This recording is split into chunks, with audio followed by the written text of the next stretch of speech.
बिहार में नगर निगम और नगर परिषद के चुनाव की घोषणा होने के साथ ही चुनाव लड़ने वाले लोगों की सरगर्मी तेज हो गई है। वहीं पूर्णिया के कस्बा नगर परिषद में भी चुनाव की तैयारी में उम्मीदवार लग गए हैं और जैसे जैसे चुनाव की तिथि नजदीक आ रही है, चुनावी मैदान में भाग्य आजमाने वाले लोगों का वार्डों में सरगर्मी तेज हो गई है। वह राह चलते किसी को भी प्रणाम करते हैं और उनका हाल चाल जानते हैं।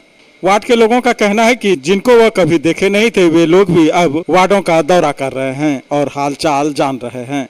सुबह होते ही अपने परिसीमन से जुड़े लोगों से मिलने का दौर शुरू हो जाता है ताकि लोगों की नजर में वह बने रहे। वहीं कुछ नेताओं के जुबान पर परिसीमन को लेकर कई तरह का सवाल है और वे लोग चुनाव आयोग से सवाल खड़ा कर रहे हैं। इसी दौरान पूर्व नगर उपाध्यक्ष अनिल कुमार शाह ने मीडिया को जानकारी देते हुए कहा कि परिसीमन में जनसंख्या के आधार पर गड़बड़ी की गई है। आरक्षण के मुद्दे पर भी उन्होंने सवाल खड़ा किया है। इसको लेकर उपाध्यक्ष ने बिहार सरकार निर्वाचन आयोग को पत्र लिखकर मामले से अवगत कराया है और जांच कर सुधार करने की मांग की है। कि कस्बा नगर पंचायत था जिसमें 17 वार्ड था। नगर पंचायत को उत्क्रमित कर बिहार सरकार ने नगर परिषद में उत्क्रमित किया। उसके लिए अभी 26 वार्डों का गठन हुआ है।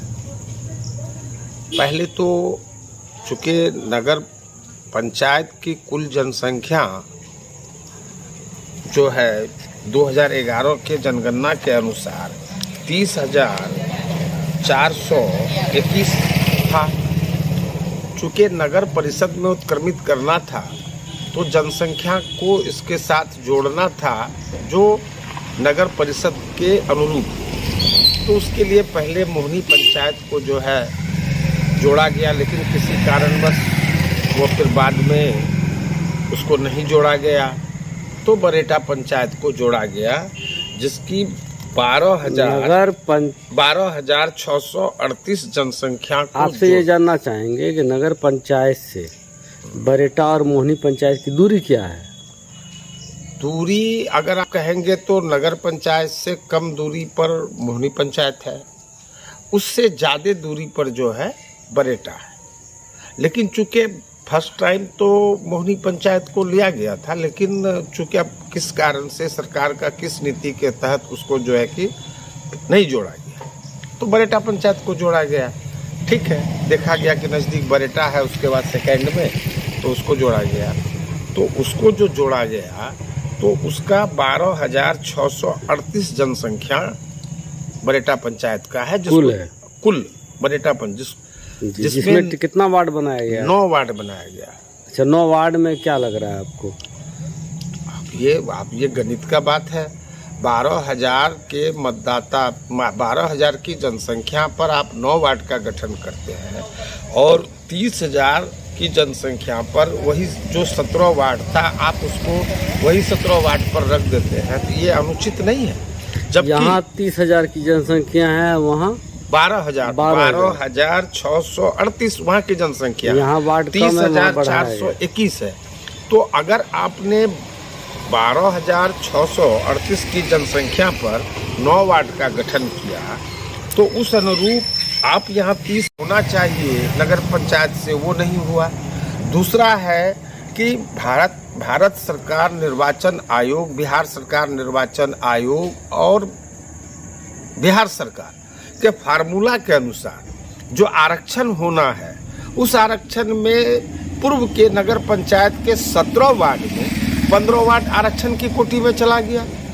मात्र 2 ही वार्ड बचा जो कि वो फ्री वार्ड है, जिसमें कोई भी प्रतिनिधि, जनप्रतिनिधि जो है कि चुनाव लड़ सकते हैं, महिला या पुरुष वर्ग के या और भी कोई। ठीक है, आप यह देखें 9 वार्ड में 6 वार्ड, 9 वार्ड में बरेटा का जो शामिल किया गया, 9 वार्ड में 6 वार्ड फ्री है, जहाँ कोई भी पुरुष और महिला किसी भी वर्ग या जाति के लड़ सकते हैं।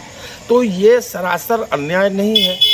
और विगत 20 वर्षों से इसी तरह यहाँ के बहुसंख्यक आबादी के लोग जो है वो पीड़ित हैं और उनको जो है कि शीर्ष पद पर जाने का या वार्ड में प्रतिनिधित्व का अधिकार नहीं मिला। और इस बार भी अगर ऐसा होता है तो यहाँ बहुसंख्यक जो लोग हैं, बहुसंख्यक वर्ग के जो लोग हैं, उनका प्रतिनिधित्व इस बार भी नहीं हो पाएगा। आरक्षण का जो कि लाभ चूंकि 15 यहाँ से चला गया। अब आरक्षण में 2 अनुसूचित जाति होना है, दोनों इसी 17 वार्ड में है पूर्व के नगर पंचायत में। 4 जो है अनुसूचित अब इनको जनजाति का किसको है। दोषी ठहराते हैं? ये दोषी आपने बार बार पूछ रहे हैं, दोषी मैं किसको, व्यक्तिगत मैं किसी को दोषी तो नहीं ठहरा सकता हूँ। मैं ये जान रहा हूँ कि सरकार ने नगर पंचायत को उत्क्रमित कर नगर परिषद में दिया, तो उसके लिए सरकार का जो अपना है, जो मशीनरी है, उसके द्वारा वार्ड के गठन का प्रक्रिया चला। तो जो वार्ड की प्रक्रिया है, ये हमको लग रहा है कि टेबल पर बैठ करके और सोची समझी एक समझ के तहत जो है कि इसका गठन किया गया, न कि धरातल पर और जमीन पर जा करके जनसंख्या को देख उसका अवलोकन करके या मतदाता की संख्या का अवलोकन करके। क्या लग रहा है ये टेबल पे ही बैठ के ही सारा काम ये किया? आप भी देख सकते हैं, हम भी देख सकते हैं, ये तो गणित का खेल है। टोला है, इसको शहरी क्षेत्र में जोड़ा गया है, तो इस पे क्या कुछ कहना चाहेंगे आप? देखिए, जैसे हम लोग को शहरी क्षेत्र में नगर में तो जोड़ दिया है, लेकिन हम लोग को शहरी क्षेत्र का सुविधा नहीं मिल रहा है। यहाँ पे न ढंग से हम लोग को बिजली है, न पानी है, और हम लोग को जो है नगर का जो है जो शुल्क है वो तो लगबे करेगा, लेकिन फैसिलिटी हम लोग को यहाँ पे कुछ नहीं मिल रहा है। हम लोग को टाइम से लाइन आता है, न टाइम पे लाइन आता है, टाइम जो है शाम में बिजली जरूरी है, बिजली नहीं आता है, पानी टाइम पे नहीं आता हम लोग को, और हम लोग को जो है नगर में जोड़ दिया है। और नगर का जो है कोई फैसिलिटी नहीं है, न यहाँ पे सफाई होता है, न टाइम पे यहाँ पे सफाई करने वाला आता है, और हम लोग को जो है शहरी क्षेत्र का शुल्क लगेगा यहाँ पर, तो कहाँ से दे पाएंगे हम लोग? साफ सफाई होता है यहाँ पे? साफ सफाई होता है, नगर कभी कभार परिषद- 8-10 दिन पे कभी आता है साफ सफाई करने के लिए। लेकिन शहर में जोड़ दिया गया। हाँ, शहर में जोड़ दिया हम लोग को। क्या नाम है, कौन टोला है? ये गुमटी बरेटा है। गुमटी बरेटा। हाँ, वार्ड नंबर 6 है, बनाया है अभी ये लोग को। परिसीमन में कौन सा वार्ड बनाया है इसको? इसको 6 नंबर बनाया, पहले 10 नंबर था।